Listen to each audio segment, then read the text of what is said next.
अलग अलग भाषाओं में लिखी हुई रचनाओं को उन भाषाओं में आप तक पहुंचाते हैं जो आप समझते हैं, जो आप जानते हैं। बिल्कुल, और इसीलिए हमने इस सेशन का नाम रखा है अनुवाद से खुलती दुनिया। हमारे साथ हमारे 4 खास मेहमान होंगे राजीव। तो हमारे साथ अभी बस कुछ ही सेकंड्स में हम शुरू करने जा रहे हैं। प्रभात सिंह जी होंगे हमारे साथ, प्रभात मिलिंद जी भी होंगे हमारे साथ मनीषा होंगी और साथ ही साथ पूजा प्रियमवदा हमारे साथ। हमारे चारों ही मेहमान क्या आ चुके हैं यहाँ पर? अगर आ चुके हैं तो प्लीज स्टेज पर आ जाइए, जोरदार तालियों के साथ स्वागत करिए हमारे चारों ही खास मेहमानों का। Hello, please come have a seat. Rajiv, all yours. Sir, शुरुआत आपसे ही। अनुवाद से खुलती दुनिया हमारा टॉपिक है। एक अनुवादक की दृष्टि से आप इसे कैसे देखते हैं? कितना जटिल, कितना मुश्किल आपको लगता है या कितना आसान आपको लगता है कि और पहले से लिखा हुआ है, पहले से आपको भाव मालूम है, आपको एक दूसरी भाषा में लिखना है, आसान कार्य है या मुश्किल?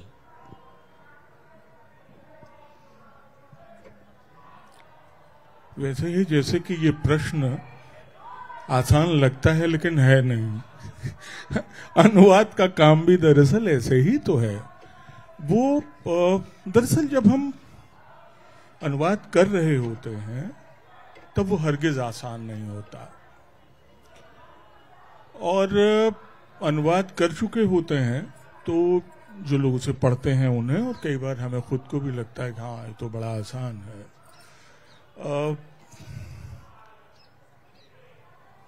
रॉबर्ट फ्रॉस्ट की वो कविता, उसका शुरू का एक बंद जो woods are lovely dark and deep and miles to go before I sleep and miles to go before I sleep,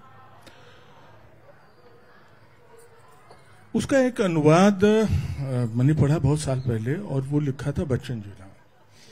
उनकी एक किताब है बहुत पुरानी, 70 की शायद, भाषा अपनी भाव पर आए, और उन्होंने कहा कि गहन सघन वन तरुवर मुझको आज बुलाते हैं, किंतु किए जो वादे मैंने याद मुझे आ जाते हैं। अभी कहाँ आराम बदा यह मूक निमंत्रण छलना है, अरे अभी तो मीलों मुझको चलना है। और मैं इस अनुवाद को इस तरह देख रहा होता था कि फ्रॉस्ट ने जिस भाव को जताने के लिए एक वाक्य को, एक जुमले को 2 बार कहा है, अनुवाद करते हुए बच्चन जी ने कैसे उसे, और अरे की जो टेक है उसमें, वो उसको दरअसल मूल कविता जैसा मजा देती है। उसमें वो अनुवाद सा या भावानुवाद सा नहीं लगता है, वो लगता यही है कि वो मूल कविता है, हिंदी ही में लिखी हुई कविता है, इस तरह की। तो मैं उसे पढ़ रहा हूँ, मुझे वो आसान लगती है। जरूरी नहीं कि बच्चन जी के साथ ऐसा रहा हो, और खास तौर पे मैं जिस किस्म का अनुवाद करता हूँ उसमें कई बार पर्शियन और अरबी की कविताओं को लेकर फंस जाता हूँ, मुश्किल होता है वो। हमारे साथ चूंकि 2 प्रभात सर हैं, तो प्रभात सर, जो मूल रचना है और उसका जो भाव है, और आप जब उसको पढ़ रहे होंगे, आपका एक भाव वो भी होगा जो आपके भीतर होगा, तो उससे क्या किसी तरह की समस्याएं आती हैं उसमें, उसे समझने में? क्योंकि भाव बिगड़ गया तो हो सकता है कि मूल रचना का स्वरूप बदल सकता है। नमस्कार। सबसे पहले माइक नजदीक सर। सबसे पहले मैं इसको 2 तरह से बांटना चाहूंगा। पहले गद्य और फिर पद्य का अनुवाद जो है, तो दोनों की स्थितियां बिल्कुल भिन्न है। तो मैं सामान्यतः प्रोज का ट्रांसलेशन करता हूं अंग्रेजी से हिंदी में, और उसको पहले पढ़ना मुझे बहुत प्रिय है कि एक पाठक के रूप में मैं उसको पढ़ लूं, और अगर आपके पसंद के विषय से वो निकट है तो वो थोड़ा आसान हो जाता है, और थोड़ा विषयांतर है जो किताब है तो वो थोड़ा कठिन है। तो लेकिन कविता में जो है वह मैं अंग्रेजी से हिंदी अनुवाद करने से बचता हूँ, हिंदी से अंग्रेजी अनुवाद मैं करना चाहता हूँ, इसलिए कि हिंदी कविता मुझे बहुत अच्छी समझ में आती है, इसलिए उसका अनुवाद थोड़ा आसान होता है। हिंदी अंग्रेजी कविता थोड़ा उसका अनुवाद करना थोड़ा कठिन है। तो मैं जब कविता में अनुवाद करता हूँ तो मैं सामान्यतः उसको अंग्रेजी में करता हूँ, लेकिन जब गद्य का अनुवाद करता हूँ तो हिंदी। और फिर इस पर भी डिपेंड करता है कि पॉलिटिकल है, फिक्शन है, जर्नलिज्म पे है कि फिक्शन है कि क्या चीज़ है। अगर आपकी रुचि से वह थोड़ा निकट है तो आसान हो जाता है। और फिर भाषा का भी एक फर्क पड़ता है, क्योंकि मैंने रविंदर सिंह का नॉवेल जब अनुवाद किया था तो बड़ा, शशि थरूर का भी अनुवाद किया था, तो वो बहुत अनुभव के तौर पे बहुत जानलेवा था, लेकिन संतुष्टि के स्तर पे बहुत शानदार था। आप बढ़िया काम करते हैं तो आपको संतुष्टि मिलती है। और प्रक्रिया के रूप में मैं ये कहना चाहूँगा कि जैसे जब आप कुछ अनुवाद करते हैं तो उसके बाद उसको फिर दूसरे दिन पढ़ते हैं, तीसरे दिन पढ़ते हैं, तो आपको फिर उसमें सुधार की आवश्यकता लगती है। यहाँ तक कि किताब जब छप के आ जाती है तब आप पढ़ते हैं उसको, तब भी लगता है कि इसका अनुवाद मैंने ऐसे किया होता तो ज़्यादा अच्छा होता है। तो ये एक प्रोसेस है। तो मनीषा जी, यहाँ पर बहुत सारे लोग हॉलीवुड फिल्में भी देखते होंगे, और जब लोग उन्हें डब करके देखते हैं, भारतीय भाषाओं में देखते हो तो कहते हैं, और जिसने जो ओरिजिनल देखी होती है तो कहते हैं इसमें तो बहुत अंतर है, पुस्तकों में ये ना हो, तो आप क्या क्या ध्यान में रखती हैं? बहुत लंबी सूची है कि क्या क्या ध्यान में रखते हैं, लेकिन सबसे जरूरी चीज तो ये है कि जो लेखक कहना चाह रहा है वो बात सही सही आनी चाहिए।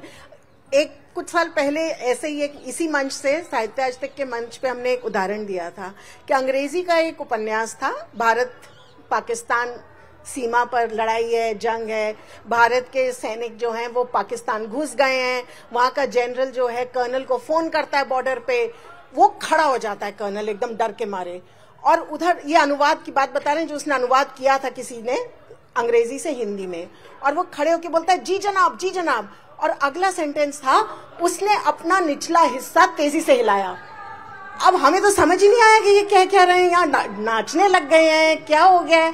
बाद में फिर ओरिजिनल देखा, मंगवाया, उसको देखा तो पता चला कि उसमें था ही मूव्ड हिज एस क्विकली, मतलब वो तेजी से वहां से हिला गया, और उसने एकदम लिटरल ट्रांसलेशन कर दिया। अब बताइए, ये अनुवाद तो हुआ नहीं ना। तो यही सब चीजें ध्यान में रखनी पड़ती। बाकी तो सूची बहुत लंबी है, बहुत एकेडमिक डिस्कशन हो जाता है कि ये ध्यान रखो, वो ध्यान रखो। कॉमन सेंस की बात होती है। आपका उस भाषा पर, यानी कि जो भाषा पढ़ रहे हैं उस पर भी उतनी ही अच्छी पकड़, और जिस भाषा में आप लिख रहे हैं, ना केवल भाषा बल्कि संस्कृति। क्योंकि क्या होता है, हम तो बहुत आराम से हिंदी का वाक्य पढ़ते हैं, अरे रीता तो गौ थी, ठीक है, बहुत अच्छी बात है, डोसाइल, सब में से बहुत प्यारी सी लड़की थी, और वही चीज हम स्पेनिश या इंग्लिश में कह देना कि एरा उना बाका या शीज अ काओ, तो वो तो डेरोगेटरी हो जाता है। तो अगर आपको संस्कृति की भी नहीं समझ होगी तो फिर आप नहीं कर सकते अनुवाद। तो भाषा के साथ संस्कृति उतनी ही जरूरी है। पूजा जी, हाल में हमने देखा कि कंट्रोवर्सी हुई थी श्लोक को लेकर के, ढोल गवार शूद्र पशु नारी सकल ताड़ना के अधिकारी। अभी तक उसका हर व्यक्ति का उसको लेकर अलग अलग परसेप्शन है कि इसका अर्थ ये नहीं कुछ और है, और आप किसी और भाषा को, जिसमें आपने कुछ और भाषा से अपने आपकी जिंदगी शुरू हुई है, आपके इर्द गिर्द वो भाषा, बात दूसरी भाषा तो आपने सीखी है, तो उसका अर्थ का अनर्थ ना हो, ये कैसे तय होता? क्या कोई डिक्शनरी साथ रखती, कोई पैमाना है? कैसे आप तय करते कि जो ये कह रहा है उसका भाव यही है, कुछ और नहीं है? Hello everyone. सो एक तो जैसा मनीषा जी ने कहा कि understanding the other culture, that is very very important.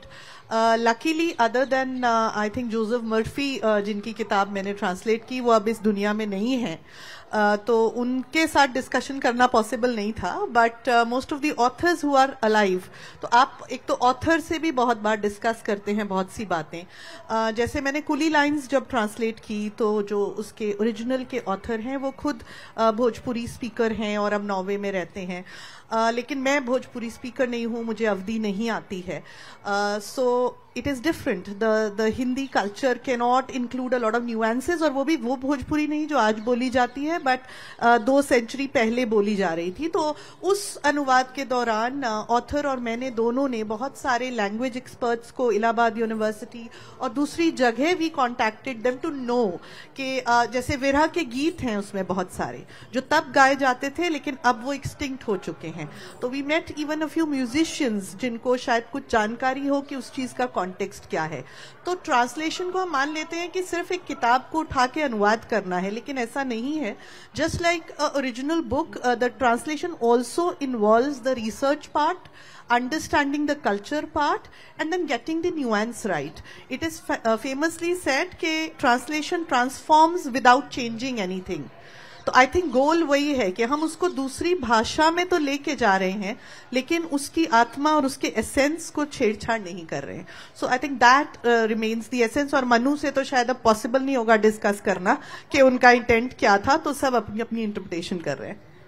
Prabhat sir, आपको फोटोग्राफी का भी शौक है, आप तस्वीरें खींचते हैं और जो आप खींचते हैं आपको पता है कि उसके भीतर आप क्या देख रहे हैं। कई बार दूसरे लोगों को वो नजर नहीं आता जो आपको नजर आता है, कई बार लोगों को नजर आ भी जाता है। ट्रांसलेशन में राइटर ने कई बार ऐसा लिखा होता है जो कई बार लोगों को दिख भी जाता है, वो चूंकि सिंबल्स में भी बात करते हैं। ये एक चुनौती हो कि कहीं ट्रांसलेटर से एक गलती हो गई और फिर कहीं ना कहीं खराब हो जाएगा मामला।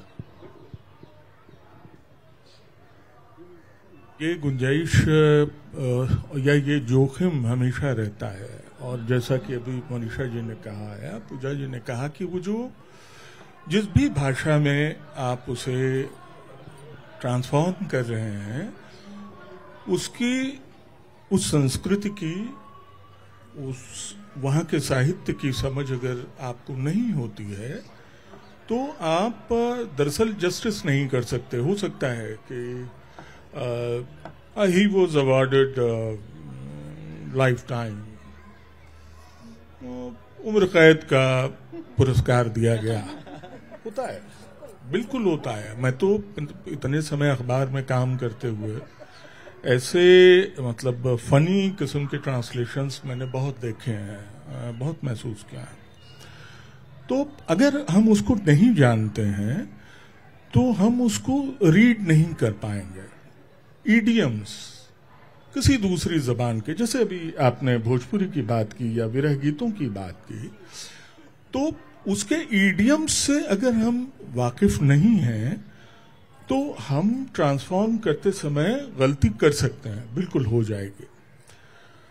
कई बार किसी एक जबान में, वो अंग्रेजी है, स्पेनिश है, उर्दू है, जो लिखा गया है उसमें बिटवीन द लाइंस होता है, सटायर होता है, और अगर हम उस सटायर को रीड नहीं कर पाते हैं ठीक तरह से, हम वो जो बिटवीन द लाइंस जो मैसेज है कम्युनिकेट नहीं होता है हमें, तो बिल्कुल पक्का मानिए कि हम गलती करेंगे। और ये गलतियां कई बार इस तरह होती हैं कि आप बहुत सारे नाम जो रूसी साहित्य हम लोगों ने बड़े होते हुए पढ़े या दूसरी भारतीय भाषाओं से, उड़िया से, मलयालम से, कन्नड़ से, हिंदी या अंग्रेजी के जो अनुवाद हम लोग पढ़ते हैं, उनको पढ़ते हुए अगर हम सहज महसूस करते हैं या हमको लगता है कि जो मूल कथा या मूल बात है किताब की वो हम तक पहुंच रही है, तो इसका मतलब वो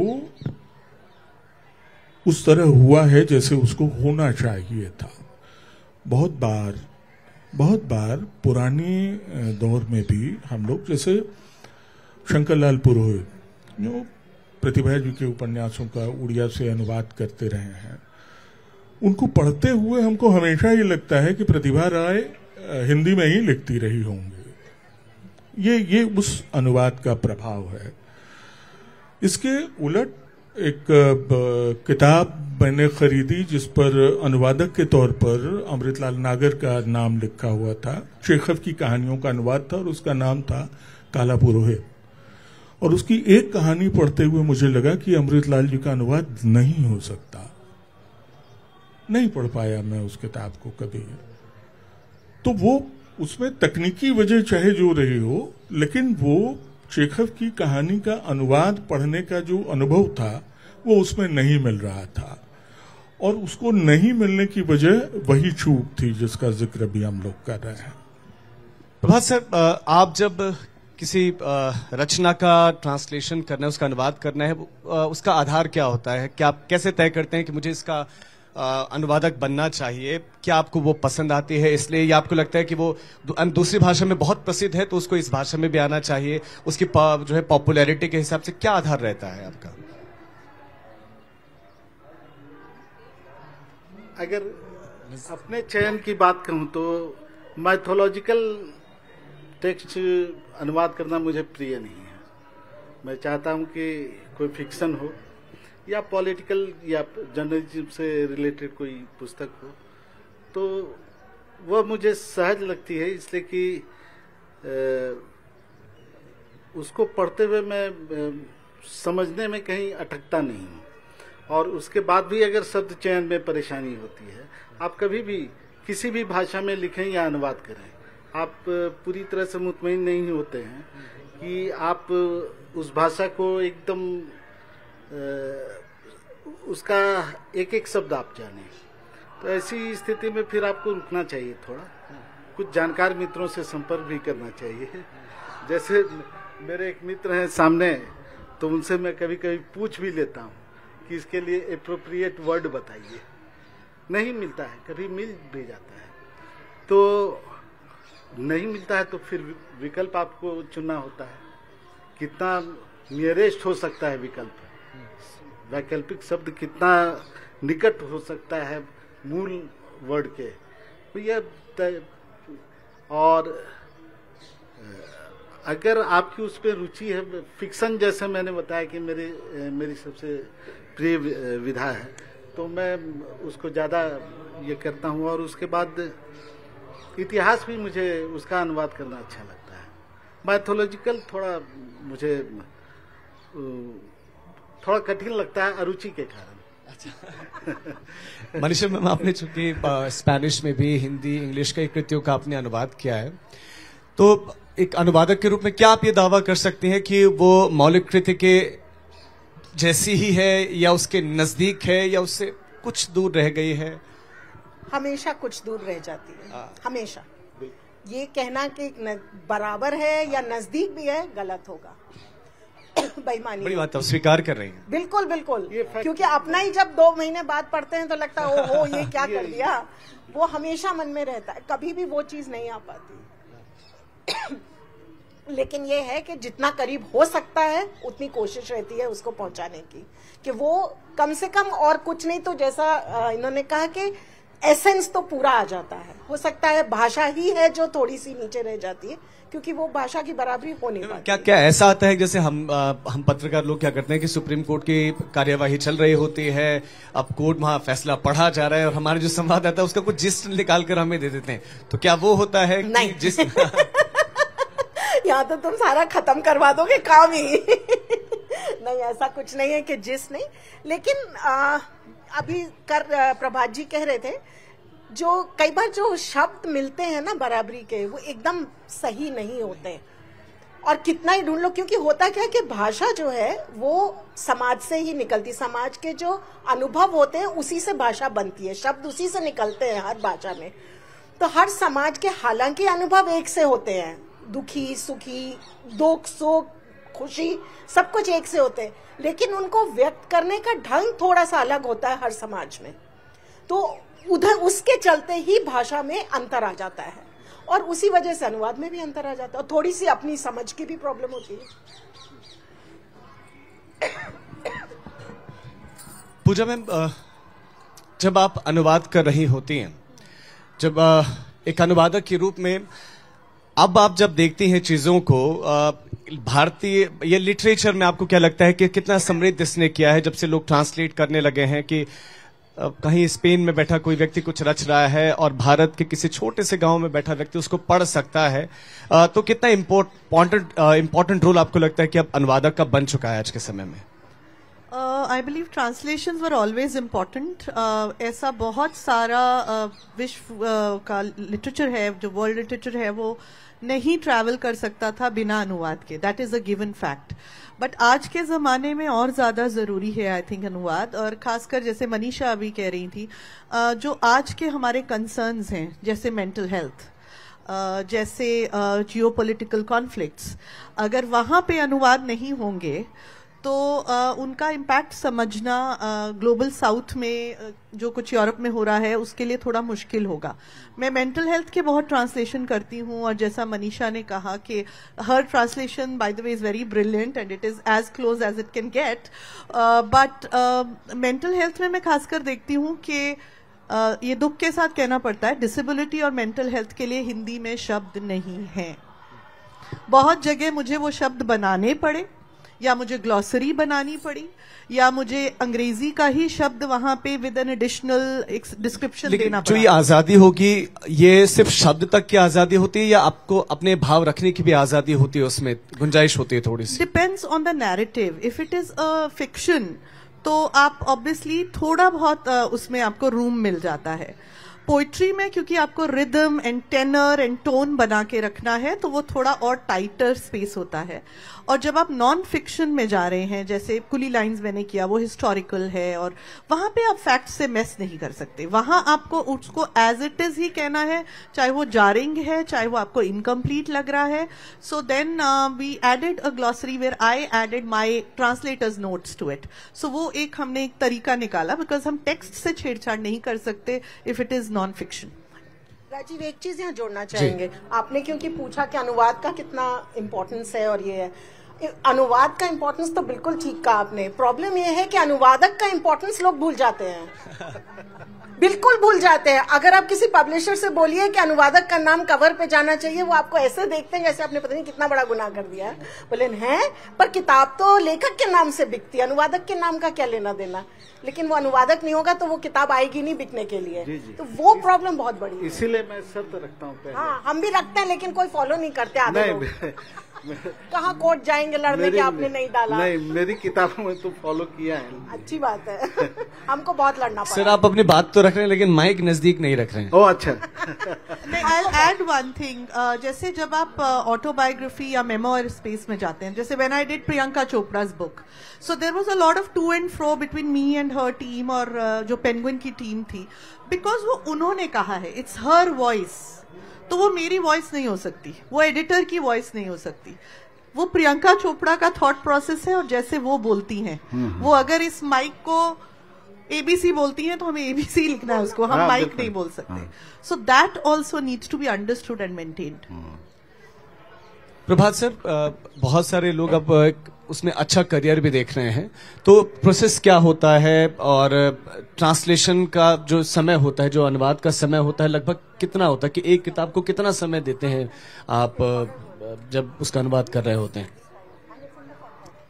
अभी जो एक बात तो ये हुई कि अनुवादक का नाम, यानी क्रेडिट, उस काम का क्रेडिट, नाम का मतलब क्रेडिट टू द ट्रांसलेटर, और ये कहना कि वो लेखक के नाम से बिकती है. थोड़ी देर पहले वो जो चेखव का उदाहरण दे रहा था मैं, तो मैंने नागर जी का नाम देखकर खरीदी थी, जो अनुवादक थे उसके.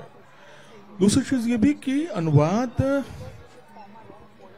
अपने आप में उसको एकदम नए सिरे से कहना होता है. मतलब अगर इस पब्लिशर को या लेखक को ये ज्यादती न लगे, तो जो अनुवाद कर रहा होता है सही मायने में वो उसकी किताब होती है. टाइम वाली बात वो डिपेंड करता है कि हम क्या ट्रांसलेट कर रहे हैं. मेरा तजुर्बा फिक्शन ट्रांसलेट करने का नहीं है. मैंने जितना काम किया है सब नॉन फिक्शन में किया है. तो उसमें एक तो यही कि पब्लिशर आपको कितना वक्त देते हैं, इस पे डिपेंड करता है, और दूसरा ये कि खुद आपकी अपनी जो कैपेबिलिटीज हैं, जो आपकी सामर्थ्य है अनुवाद करने की, वो कैसी है, कितना रियाज है आपका, उस पर बहुत डिपेंड करता है मुझे लगता है। और ये सवाल जो भाषाई सवाल हैं कि पहले ड्राफ्ट को दोबारा देखने पे खुद लगता है कि इसे बदल दिया जाए या इसको इस तरह से कह दिया जाए, ये भी टाइम लेता है। मैंने ड्राफ्ट को पढ़ना या ज़रूरी होने पर उसको आल्टर करना, तो वो टाइम टेकिंग होता है। लेकिन मैं अखबार का आदमी हूँ, तो मैं डेडलाइन की वैल्यू समझता हूँ। तो पब्लिशर ने जो टाइम दिया है उसमें मुझे भले 2 काम छोड़कर उस पर लगना पड़े, मैं कोशिश करता हूँ कि गिवन टाइम में उसको पूरा कर लिया जाए। एंड दैट मे बी से 4, 5, 6 months और 2 years। मैं मार्कटेली की किताब कर रहा था, 7 कहानियां करनी थी, 5 में मेरी हार्ड डिस्क क्रैश हो गई और वो सब 5 कहानियां चली गई, यानी मुझे फिर से सारी करनी पड़े। तो फिर से सारी करनी पड़ी का मतलब एक तो वो सिरदर्द होता है, आप कर चुके हो कोई काम, आपको फिर से वही काम नए सिरे से करना हो, और दूसरा ये कि 7 में से 5 आप समझ सकते हैं, मतलब it was 2/3 of the whole book. लेकिन यह है कि करना था तो फिर किया गया। तो टाइम का कोई टाइम तो पब्लिशर, हम अपने स्टूडेंट से सीखते हैं कि जब असाइनमेंट दो और डेडलाइन आती है सबमिशन की, मैम 1 दिन और, मैम 2 दिन और, तो हम भी उसी टाइप के हो जाते हैं कि अभी दे देंगे, अगले हफ्ते, प्रॉमिस अगले हफ्ते। You are privilege. I have learn from my students. Prabhat sir, कभी क्या ऐसा होता है कि आप लिखना, मतलब आपको कुछ पसंद आता है, आप उसमें कह देते हैं कि हाँ ये मैं करूंगा, लेकिन एक समय के बाद आपको लगता है कि गलती कर दी और आपको लगता है कि ये नहीं हो पाएगा? हाँ, एक बार ऐसा हुआ था। शशि थरूर जी की किताब थी बैटल ऑफ बिलोंगिंग। हाँ, बैटल ऑफ बिलोंगिंग। तो वो तकरीबन 50 पृष्ठ करने के बाद मुझे लगा कि मुझे नहीं करना चाहिए था इसे। उसमें मुश्किल क्या लग रहा था? मुश्किल एक तो सिंटेक्स, उसका बहुत लंबे सेंटेंस थे, उनकी भाषा थोड़ी जटिल तो है ही, लेकिन ये चीज शायद बाद में मुझे परेशान करती कि मैंने एक काम नहीं किया, इस वजह से मैंने करना जारी रखा। ये और बात है कि किसी दिन मैं आधे पन्ने ही करता था, उससे ज्यादा नहीं कर पाता था, लेकिन उसके बाद भी मैंने किया और मुझे खुशी है कि उस किताब को बहुत लोगों ने पसंद किया और मूल किताब से महंगी बिकती है। क्या बात है। तो इसलिए आप पहले तय कर लीजिए आपकी पसंद क्या है। जैसे मैंने फिक्शन भी किया है, नॉन फिक्शन भी किया है, लेकिन आपको माइथोलॉजिकल मैंने डिसाइड करके रखा हुआ कि वो मेरा जॉनर है नहीं, वो मैं नहीं कर। तो इसके अलावा कोई तो अभी मनीषा मैम इसका जिक्र भी कर रही थी। मेरा सवाल अभी है कि आपको लगता है कि जो अनुवादक है, जो ट्रांसलेटर है, उनके लिए कोई नीति बननी चाहिए कि इसके अनुवादक ये हैं, उनका नाम भी जो मूल लेखक है, जो राइटर है, उनके नाम के साथ में या नीचे तो कम से कम होना चाहिए? बिल्कुल होना चाहिए, बिल्कुल होना चाहिए। इसमें तो कोई नहीं है। आपको नहीं लगता कि होना चाहिए? बिल्कुल, क्यों नहीं। आप भी सहमत हैं मैम इससे? Of course होना चाहिए। जैसे उन्होंने कहा कि it becomes the translator's book and I think it is equal effort if not more ही होता है शायद। equal thing more ही होता है और क्रेडिट आपको नहीं मिलता है। बट थैंकफुली बहुत जगह एक्नॉलेज होने लगा है, बहुत जगह अवार्ड्स में भी एक्नॉलेज होने लगा है translation, so that is a good change. लेकिन प्रभात सर, क्या आपको लग रहा है, चूंकि आप लिखी हुई पढ़ते भी होंगे, तो क्या आपको लगता है कि गुणवत्ता का ध्यान रखा जा रहा है और ट्रांसलेशन अच्छा ही हो रहा है? अच्छा ही हो रहा है वाली बात हम में से कोई नहीं कह सकता यकीन के साथ, इसलिए कि इस पे बताऊंगा पहले आपसे। ट्रांसलेशन आप छोड़ दीजिए, तो क्या ये बात हम यकीन के साथ लिखे जाने को भी लेकर कह सकते हैं कि अच्छा ही लिखा जा रहा है? मेरे ख्याल से ऐसा नहीं है। वही ट्रांसलेशन के साथ है।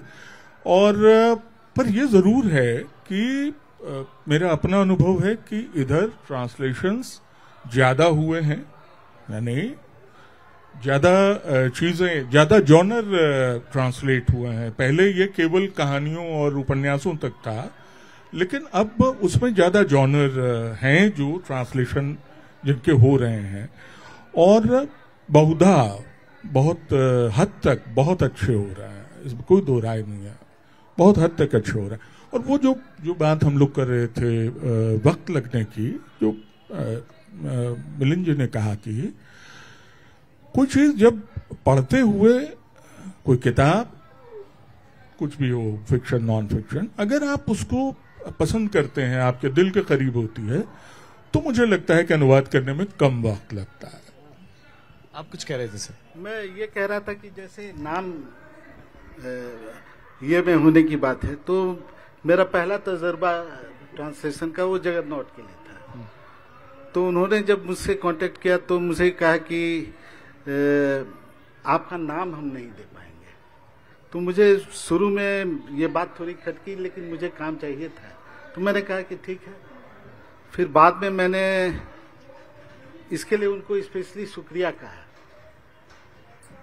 नाम उन्होंने नहीं दिया, और जो अनुवाद मैंने उनको भेजा, तो अगला असाइनमेंट देने के बाद उन्होंने कहा कि नहीं, इतना कठिन ऐसी भाषा नहीं चाहिए, थोड़ी सस्ती भाषा, हल्की। अच्छा, हल्की भाषा। ये भी आपके सामने एक डिमांड रहती होगी। हाँ, तो हमने कहा कि चलिए, तो नाम नहीं दिया आपने, मैं शुक्रगुजार हूँ आपका। तो उस पर नाग नागिन टाइप की कहानियां भी थी, तो वह भी वहां से शुरुआत। तो उस समय अगर आपका कोई नाम न दे तो अच्छा है।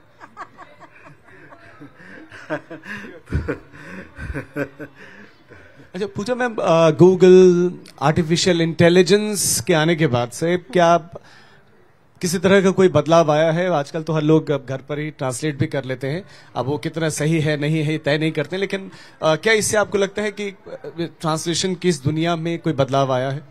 क्या आप उसका इस्तेमाल करती हैं? No, I don't Rajiv, and being a media educator, आप क्योंकि टीवी से हैं, आई नो बहुत सारी स्क्रिप्ट्स भी अभी 10 मिनट पहले चैट जीपीटी लिख रहा है। आई नो दैट कि न्यूज रूम्स में भी क्या हो रहा है और अनुवाद में भी हो रहा होगा शायद, but to get a quality translation, I think that is not the right medium. Microsoft जब अपना ट्रांसलेटर बना रहा था, the app which is considered to be better than Google quality wise, और अगर हम रेफर करते हैं तो मैं वो करती हूँ, मैं गूगल में नहीं जाती हूँ, तो उस समय भी रिसर्च में ये पाया गया कि बहुत गैप है। The device cannot understand the essence of the word or the context of the word. जैसे मनीषा ने कहा कि वो अंग्रेजी में कुछ और था और अनुवाद वाले ने उसको और भी अश्लील बना दिया, तो वो रिस्क हमेशा रहता है।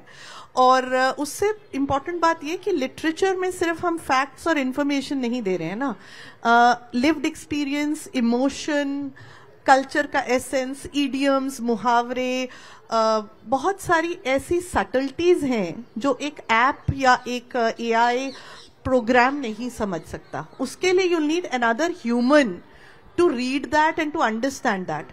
क्योंकि कई बार जैसे मैं ग्रीफ पे कुछ ट्रांसलेट कर रही थी अभी हाल ही में, तो वो गुस्सा है कि किसी मेरे करीबी की मौत हो गई, लेकिन वो गुस्सा को अगर आप वहां डाल देंगे चैट जीपीटी, तो उसको गुस्सा को एज ए गुस्सा ही ट्रांसलेट करेगा। उसको ये नहीं समझ में आएगा कि ये ग्रीफ से निकला हुआ है और इसका किस तरह से उस पोएम को किस नजरिए से देखना है। So I think that AI can never fathom that emotional part of human beings, the EQ part is missing and that will remain missing. यानी कि भाव का मर जाना पुस्तक का मर जाना है एक तरीके से। यस, बिल्कुल, क्योंकि पुस्तक में तो भाव है, तो वो तो हो ही नहीं पाएगा। और हम लोग तो देखते हैं, जैसे हमारे स्टूडेंट्स तो बहुत सारे असाइनमेंट दे दो, होमवर्क दे दो, सब कुछ ऑनलाइन ट्रांसलेट होके आता है, लेकिन क्या होता है उसमें, एक टेक्स्ट उनको दिया था तो जग सुरैया ने लिखा था इंग्लिश में, स्पेनिश में उनको ट्रांसलेट करना था, लेके आ गए, फिर आ गए मैम इसमें तो आपने मार्क्स ही नहीं दिए। ऐसे तो आपने किया ही नहीं। बोला आप कैसे कह सकते हो? मैंने कहा क्योंकि जो शब्द माली उन्होंने इंग्लिश में यूज किया ना, तुम्हारे ट्रांसलेटर को नहीं समझ में आया कि उसका क्या मतलब है। इंग्लिश में तो गार्डनर होता तो वो कर देता, स्पेनिश में वो हिंदी में माली लिखा था, इंग्लिश के टेक्स्ट में तो वो नहीं, पर वो माली का माली रह गया, तो वो फिर पकड़ा जाता है। वो इसी तरह से बहुत, जैसा पूजा कह रही है, बहुत गैप है ह्यूमन एक्सपीरियंसेस में और उसमें वो नहीं बदल सकता। हाँ, और एक शब्द के सर कई अर्थ होते हैं, अनेकार्थी शब्द, तो आप उनमें से चयन कैसे करते हैं कि ये सबसे सटीक रहेगा? आपका अपना विवेक तब काम कर रहा होगा। इस पे बिल्कुल आपका अपना विवेक ही काम करता है, एग्जैक्टली। और ऐप की मदद से आप कभी भी वहां तक नहीं पहुंच सकते हैं, क्योंकि आप उसको जब दोबारा एडिट करना चाहेंगे तो आप सर पे हाथ रख लेंगे कि आप खुद ही नहीं समझ पाएंगे शायद कि क्या लिखा था यार। हाँ, एडिट करने से अच्छा था कि मैं खुद कर लेता इसको कम वक्त में। एआई से कह रहे हैं कि इतना संकट है, लोगों की नौकरियों पर संकट है, ट्रांसलेटर्स की जॉब्स पर भी संकट है, लेकिन आपको भी लगता है कि वो अभी एआई की वो क्षमता नहीं है कि वो भाव को, वो इमोशन को समझ सके? नहीं है, इसमें कोई शक नहीं है कि उसमें ये क्षमता नहीं है। और 15 दिन में गिटार बजाना कैसे सीखें की तरह से अगर चुटकुले लिखने कैसे सीखे हैं, तो आप बेशक एआई को ट्रांसलेशन का काम दे दीजिए, मतलब मुझे कोई एतराज नहीं है। लतीफे बहुत अच्छे बनाता है जब वो ट्रांसलेट करता है, लेकिन किसी गंभीर काम को, उसके गंभीर अनुवाद की प्रक्रिया में मुझे लगता है उसकी मदद नहीं ली जा सकती। और जैसा अभी आप खुद कह रहे थे कि किसी एक शब्द के बहुत सारे अर्थ हो सकते हैं और हर अर्थ में उसका भाव बदला हुआ होगा, उसका भाव कुछ और होगा, और जहां जैसी जरूरत है जिस भाव की, हमको दरअसल उसी को व्यक्त करने वाले शब्द का इस्तेमाल करना पड़ेगा। कोई सा भी शब्द इस्तेमाल हम नहीं कर सकते। एआई पर ऐसी कोई बंदिश नहीं है। डिजिटल, आपको लगता है कि किस तरह के चैलेंज है अनुवादकों के सामने? क्योंकि अब बहुत सारे अनुवादक भी आ गए हैं जो इनका एआई का इस्तेमाल करके अनुवादक अपने आप को बता रहे हैं और कुछ का कुछ परोस रहे हैं। मुझे लगता है कि मेरे एक प्रकाशक ने कहा था एक बार मुझे कि लोग, उन्होंने किसी का नाम लेके, तो उन्होंने गूगल का इस्तेमाल किया था इसकी वजह से। तो मुझे लगता है कि प्रकाशकों को भी यह समझ में बात आती है कि एक अनुवादक, और अगर वह मूलतः लेखक भी हो, तो उससे बेहतर अनुवाद कोई दूसरा नहीं कर सकता। मैम, एक करियर के रूप में कैसा है ट्रांसलेशन अनुवादक का कार्य? सच बताइएगा। देखो, हमारा एक्सपीरियंस है नहीं करियर के रूप में, क्योंकि करियर तो हमारा अलग है, हम तो पैशन के तौर पे करते हैं, है ना। और उसमें जो एक्सपीरियंस है, हमको तो ये लगता है कि अगर हम खाली ट्रांसलेटर बन के रह जाएं तो हम खाना नहीं खा पाएंगे, सच्ची में नहीं खा पाएंगे। क्योंकि जिस तरह का अनुवाद हम करते हैं, फिक्शन है, लॉट ऑफ नॉवेल्स, अब उपन्यास को करने में महीनों भी लग जाते हैं, ऐसा नहीं है कि एक बार में हो जाता हो। मार्केस का उपन्यास करने में समय लगता है, पढ़ते रहो, समझते रहो, बार बार लगता है कहीं गलत तो नहीं हो रहा है, समय लगता है। अब अगर हम 3 महीने 4 महीने में एक उपन्यास अगर अनुवाद कर रहे हैं, तो हम खाएंगे क्या फिर? पैसे वैसे ही वो बहुत कम देते हैं, हिंदी प्रकाशक तो बहुत कम पैसे देते हैं, तो बहुत मुश्किल है। हाँ, हो सकता है कि अगर थोड़ा सा जॉनर बढ़ा दें, नॉन फिक्शन है और माइथोलॉजी अगर हम अनुवाद करने लगें, तो शायद हम ज्यादा कमा लें, क्योंकि वो बिकता बहुत है, होता भी बहुत है और बिकता भी बहुत है। तो आई थिंक करियर के रूप में शायद पूजा जी बेहतर बता पाएंगी कि कैसे हो सकता है, क्योंकि हमारा उसमें बहुत अनुभव। ये तो आप बताइएगा मैम, साथ ही साथ आप ये भी बताइएगा कि अपना लिखने में और किसी और के लिखे हुए को अपने शब्दों में लिखने में पहले तो डिफरेंस, और क्या उससे वो सेटिस्फेक्शन मिलता है जो अपने लिखे हुए में मिलता है? So, just like Manisha, translation is not my career. I do multiple other things, and she's right. If we rely on translations, we can't pay our bills. ये सच है, और ये प्रकाशकों के लिए मैसेज है कि हम जैसे सीनियर ट्रांसलेटर अगर ये कह रहे हैं, तो नए लोगों को तो they are paying a pittance, ऊपर से नाम भी नहीं देते हैं, ऊपर से कॉपीराइट भी नहीं देते हैं, तो बहुत एक्सप्लॉयटेटिव है। जहां तक आपने कहा कि अपने लिखे में और ट्रांसलेशन में सैटिस्फैक्शन का गैप, तो जब मैं अपना लिखती हूँ तो मुझे एक क्रिएटिव सेटिस्फैक्शन मिलता है, because it is my expression of what ever my experience is. जो भी मेरा अनुभव है उसको मैं अपने शब्दों में कहती हूँ, कविता लिखती हूँ, किताब लिखती हूँ। लेकिन अनुवाद को करने में मुझे एक you can say there is a kind of competitive satisfaction कि आपने ये बात कही थी और मैंने ये बात आपकी तरह ही बहुत बेहतर कह दी. And I been very lucky to have translated good books where I feel कि I did not compromise on the voice and the quality of the narrative. तो उसका एक अपना हाई है. जैसे उन्होंने सबने कहा कि उसके अपने चैलेंजेस भी हैं, तो जब उस चैलेंज को ओवरकम करते हैं आप एज ए ट्रांसलेटर, जैसे उन्होंने कहा बहुत बार मार्क्वेस जैसे लेजेंड की किताब करना, या जब आप किसी जैसे जोसेफ मर्फी की वो बेस्ट सेलर रही है पावर ऑफ सबकॉन्शियस माइंड, और उसके रेलवे स्टेशन पे जिस तरह के अनुवाद बिकते थे, और पुराने अनुवाद मैंने सारे पढ़े पहले, वो कूड़ा थे. तो टू मेक अ डिफरेंस कि मेरी ट्रांसलेशन वो कूड़ा ना बने और उस बेस्ट सेलर के क्लोजेस्ट जा सके, उस चैलेंज को ओवरकम करने का एक और ही सेटिस्फैक्शन है. तो I put them at par. जो मैं खुद लिखती हूँ और जो मैं अनुवाद करती हूँ, दोनों में मुझे बहुत क्रिएटिव सेटिस्फैक्शन मिलता है. दोनों ही अपनी क्रिएटिविटी है, दोनों ही अपना काम है और बराबर है. बच्चों में कैसे आप डिफरेंशिएट करोगे? सर, चूंकि समय अब समाप्त हो रहा है, तो आखिरी टिप्पणी आपकी भी. सेटिस्फेक्शन लेवल वही रहता है, सेटिस्फाई हो जाते हैं एक अपना लिखने में और पुस्तक का अनुवाद करने में? अपना लिखने में चूंकि मेरा एक्सपीरियंस आप लोगों से बिल्कुल अलग है. मैं I am not writer par excellence like you people. I have been a journalist, so I have been writing reports. On the contrary, when I translate something, I feel more satisfied, rather more than satisfied, really. Because जैसा मैंने कहा कि वो translator की किताब है दरअसल. अब पब्लिशर उसे माने या ना माने, उससे कोई फर्क नहीं पड़ता. जिस किताब को मैंने ट्रांसलेट किया है, या जो किताब मैं ट्रांसलेट करूंगा, उसे मैं अपनी ही किताब मान के ट्रांसलेट कर रहा होता हूं. और जो सेटिस्फेक्शन लेवल है, वो मुझे कहीं से भी कमतर या थोड़ा भी कम नहीं लगता जो मैं अपना लिखता रहा हूं उसके मुकाबले. क्या बात कही सर कि अपनी किताब मानकर मैं हाँ, यू गेट वेरी पोजेसिव. उसमें बिल्कुल शक नहीं होना चाहिए. अगर उस किताब के लिए कोई कुछ कह दे, किसी कैरेक्टर के लिए कह दे, यहाँ तक कि पब्लिशर जब कवर करता है तो उस कवर में भी डिजाइन में यू वांट टू से, क्योंकि वो हमारी किताब है, वो सेटिस्फैक्शन उसको कुछ बीट नहीं कर सकता, वो आपकी होती है.